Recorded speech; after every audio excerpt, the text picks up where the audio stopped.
શ્રી કચ્છ કડવા પાટીદાર સમાજ તથા ભારત દેશનું ગૌરવ યુરોપ કન્ટ્રીના MBBSમાં ફર્સ્ટ કુમારી ડોક્ટર પટેલ અરુણાનિધિ પ્રફુલભાઈ ધોળુ સમગ્ર ભારત દેશ તથા શ્રી કચ્છ કડવા પાટીદાર તેમજ ધોળુ પરિવારનું ગૌરવ શ્રીમતી આરતીબહેન તથા શ્રી પ્રફુલભાઈ અરજણભાઈ ધોળુની સુપુત્રી ડોક્ટર અરુણાનિધિ પ્રફુલભાઈ ધોળુ કે જેના માતા પિતા હાલે આળેફાટા મહારાષ્ટ્ર નિવાસી અને મૂળ વતન રામપુરા કંપા અને કચ્છ માનકુવાની દીકરી અરુણાનિધિએ હાલ છેલ્લા 6 વર્ષથી યુરોપ કન્ટ્રીના અર્મેનિયામાં યેરેવન હૈબુસક યુનિવર્સિટી ખાતે MBBSનો અભ્યાસ પૂર્ણ કરી સમગ્ર કોલેજ અને યુનિવર્સિટીમાં પ્રથમ ક્રમાંક તથા 100માંથી 100% પરિણામ પ્રાપ્ત કરીને એક અનોખી સિદ્ધિ હાંસલ કરી છે. આટલા વર્ષોમાં પ્રથમ વખત કોઈ ભારતીય દીકરીએ આ કોલેજમાં પ્રથમ સ્થાન મેળવ્યું છે કે જે 1200માંથી 1200 માર્ક્સ મેળવનાર વિદેશમાં ભારતની પ્રથમ દીકરીએ ગૌરવ પ્રાપ્ત કર્યું છે, જેના માટે સર્વપ્રથમ દીકરીના માતાપિતા, પરિવાર, ગામ અને પાટીદાર સમાજનું તેમજ ભારત દેશનું નામ રોશન કર્યું છે. તેમના આ ઉત્તુલમ સફળતા બદલ હાર્દિક અભિનંદન તથા ઉજ્જવળ ભવિષ્ય માટે હાર્દિક શુભકામનાઓ. તેઓ પોતાના જીવનમાં વધુને વધુ પ્રગતિ કરે અને એક સફળ ડોક્ટર તરીકે સમાજની સેવા કરે તેવી શુભેચ્છાઓ. હાલ છેલ્લા 6 વર્ષથી યુરોપ, અર્મેનિયામાં રહીને MBBSનો અભ્યાસ કરતા 100માંથી 100% મેળવી યુનિવર્સિટી ફર્સ્ટ આવી. આ યુનિવર્સિટીમાં ભારતીય વિદ્યાર્થીની ફર્સ્ટ આવી હોય એવો આ પ્રથમ પ્રસંગ છે. આ પ્રસંગને બિરદાવવા છત્રપતિ શિવાજી રિજિયન મહારાષ્ટ્ર ઘોડેગાંવ ખાતે તેમનું સન્માન કરવામાં આવ્યું હતું. તેમના પપ્પા મહારાષ્ટ્રમાં અહમદનગર ચોકડી આળેફાટા ખાતે સબમર્સિબલ રિપેરિંગનો વ્યવસાય કરે છે, પરંતુ હાલ તેમની સ્વાસ્થ્ય નાદુરસ્ત હોવાથી અને પરિવારમાં તેમની પત્ની અને 2 દીકરી 1 દીકરાના ભરણપોષણ સાથે જીવન ગુજારે છે.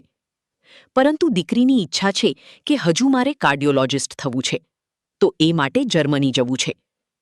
જર્મનીના ક્લાસ જોઈન્ટ કરીને જર્મની ભાષા શીખવી પડે, તે માટે ખર્ચો આવે તેમ છે. આર્થિક પરિસ્થિતિ ન હોવાથી તેમના પરિવાર ના પાડે છે. દીકરી ખૂબ હોશિયાર છે. તેની ઈચ્છા પણ છે કે હું માસ્ટર ડિગ્રી મેળવું. તો GPMC ન્યૂઝના માધ્યમથી નમ્ર અપીલ છે કે કોઈ દાતા વિદ્યાદાન તરીકે વધુ અભ્યાસ માટે મદદ કરી શકે તો આપણી સમાજની દીકરી તેનું સ્વપ્ન પૂરું કરે. દીકરીનું સ્વપ્ન સાકાર કરવામાં સમાજના સક્ષમ હોય તેવા ભાઈઓને તથા બહેનો, વડીલોને નમ્ર વિનંતી છે કે આપનો લંબાયેલો હાથ એક નિયાણી દીકરીને તેનું સ્વપ્ન સાકાર કરવામાં મદદરૂપ થશે અને એ દીકરીના આશીર્વાદ મળશે. અમારી નમ્ર અપીલ છે કે આપ સૌ બધા થોડું યોગદાન આપી શકતા હોય તો જરૂરથી આપી પહેલ કરશો, તો સમાજને એક સંસ્કારી, હોશિયાર ડોક્ટર મળે અને સમાજ ઉપયોગી કાર્ય કરે. તો ફરીથી સમાજના અગ્રણી દાતાઓને વિનંતી કરવામાં આવે છે. દીકરીના પિતા પ્રફુલભાઈ પટેલનો મોબાઈલ નંબર 9766 64 63 12. આભાર સહ જયશ્રી ઉમિયા. અહેવાલ પ્રફુલ્વી Vasani, Rampura Kampa, GPMC news 24/7 live. હું 6 વર્ષથી પરદેશ ભણતી હતી.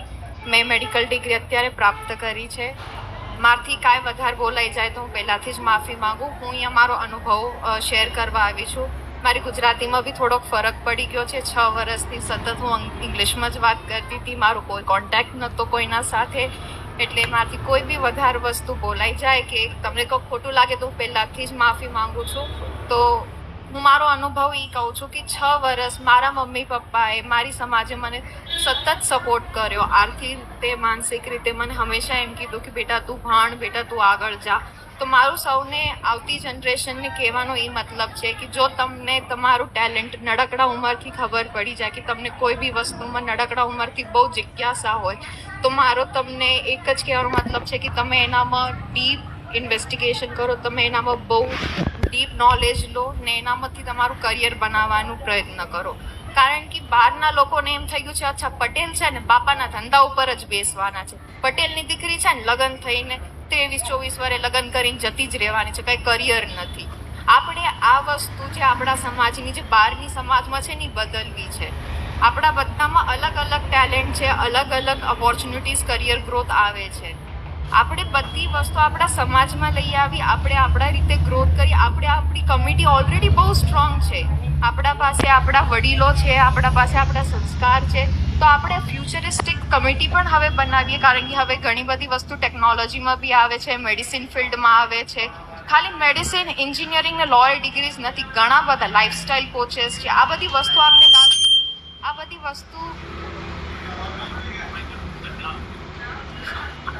વસ્તુ આપને આપણા સમાજમાં લાવવી બહુ જરૂરી છે. હું એમ નથી કહેતી કે આપણી સમાજ બહુ જૂના રૂઢીની છે, ના, આપણી સમાજ જૂની છે એટલે બહુ સારી છે. આપને ખબર છે આપણી સંસ્કૃતિ શું છે, આપને આપણું મૂળ ખબર છે. જેનું મૂળ ખબર હોય ને એ જ ઝાડવું આગળ જઈને મોટા કોઈ બી તુફાનમાં ઊભું રહી શકે. તો મારું કહેવાનો મતલબ એમ છે, આપણે આપણી હિસ્ટ્રી આપણા સાથે લઈને ફ્યુચરમાં આપણું નિર્માણ કરીએ. એવું જ નહીં ખાલી આપણા મમ્મી પપ્પાએ જે કામ કર્યું એ જ રસ્તે જઈએ, ના, આપણે ઇનોવેટિવ બનીએ, આપણે બનાવવા આઈડિયાઝ લઈ આવે. આપણે આપણા ઘરથી જે આપને સમજ આપી છે, સાચા ખોટાની પરખ આપી છે, એ મગજમાં રાખીને આગળ વધીએ, નવી કમિટી બનાવીએ, નવી વસ્તુઓ લઈ આવીએ, આપણે આપણી ગ્રોથ કરીએ. એટલે જે બી સ્ટુડન્ટ્સ, મને નથી ફરક પડતો કે છોકરી છે કે છોકરો છે, જે બી કરિયરમાં હોય, તમે પ્લીઝ એનામાં માસ્ટર્સ થાવ. ખાલી ડિગ્રી માટે સ્ટડી ના કરો, ખાલી એક કાગળિયા માટે સ્ટડી ના કરો. તમે એમ વિચાર કરો કે એક તમારો નવો ડોર ઓપન કરે છે, એક તમારું ફ્યુચર ઓપન. આપણે આપણી સમાજને અલગ અલગ વસ્તુથી કનેક્ટ કરીએ, નવા આઈડિયાઝ લઈ આવે, નવા બિઝનેસ સ્ટાર્ટઅપ્સ કરીએ. બહુ બધી સિટીઝમાં નવા બિઝનેસ સ્ટાર્ટઅપ્સ થાય છે. આપણા પાસે વેલ નોન, આપણે પટેલે આપણા લોહીમાં બિઝનેસ છે. આપણા પાસે આપણા વડીલોએ ડિગ્રી વગર બિઝનેસ કરેલો છે. તો એમની નોલેજ લઈને, નવી નોલેજ ભેગી કરીને નવું બિઝનેસ વર્લ્ડ ચાલુ કરીએ, નવું મેડિકલ ફિલ્ડ ચાલુ કરીએ. કોઈને બી એબ્રોડ એજ્યુકેશન માટે કોઈ બી વાત કરવી હોય તો હું મારો એક્સપિરિયન્સ પર્સનલી શેર કરવા તૈયાર છું તમારી સાથે. તમે મારા પાસે ક્યારે બી કોન્ટેક્ટ કરી શકો. મારું ખાલી એટલું જ કહેવાનું મતલબ છે, જો તમને કોઈ બી વસ્તુમાં કરિયર કરવું હોય, કારણ કે આજકાલની જનરેશનમાં પોતાના પગે ઊભું રહેવું બહુ જરૂરી છે. ખાલી ઇન્ડિપેન્ડન્સ એટલે ખાલી ફરવું નહીં, but financial independence, financial knowledge હોવી બી જરૂરી છે. તમારું જેન્ડર મેટર નથી કરતું, કોઈ બી એજમાં કંઈ બી થઈ શકે. એટલે તમે તમારા ફાઇનાન્શિયલી ઇન્ડિપેન્ડન્ટ હોવું બહુ જરૂરી છે. તો મારી બધાને એટલી જ રિક્વેસ્ટ છે કે જે બી કરિયર તમે આગળ સિલેક્ટ કરો, જે બી વસ્તુ તમે એક્સપ્લોર કરો, તો મગજમાં એક જ વસ્તુ રાખજો કે એક તમારો વે બનવો ખપે, જેનાથી તમે તમારી સમાજને બહારના વર્લ્ડ સાથે કનેક્ટ કરી શકો. જય શ્રી કૃષ્ણ, જય લક્ષ્મીનારાયણ.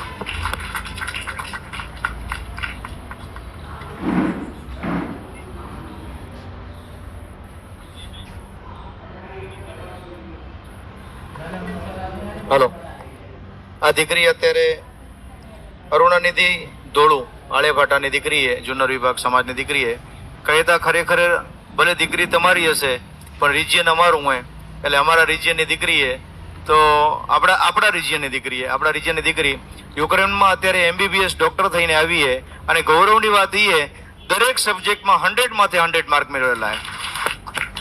તો આપણે એમને ખૂબ ખૂબ અભિનંદન. દીકરા, બેટા, તમારા ઉજ્જવળ ભવિષ્ય માટે પણ રિજિયન વતી તે શુભકામનાઓ. ભવિષ્યમાં ખૂબ ઉજ્જવળ ભવિષ્ય થાય, બહુ પ્રગતિ કરો, સમાજ, પરિવાર અને બધાનું નામ રોશન કરો. ધન્યવાદ.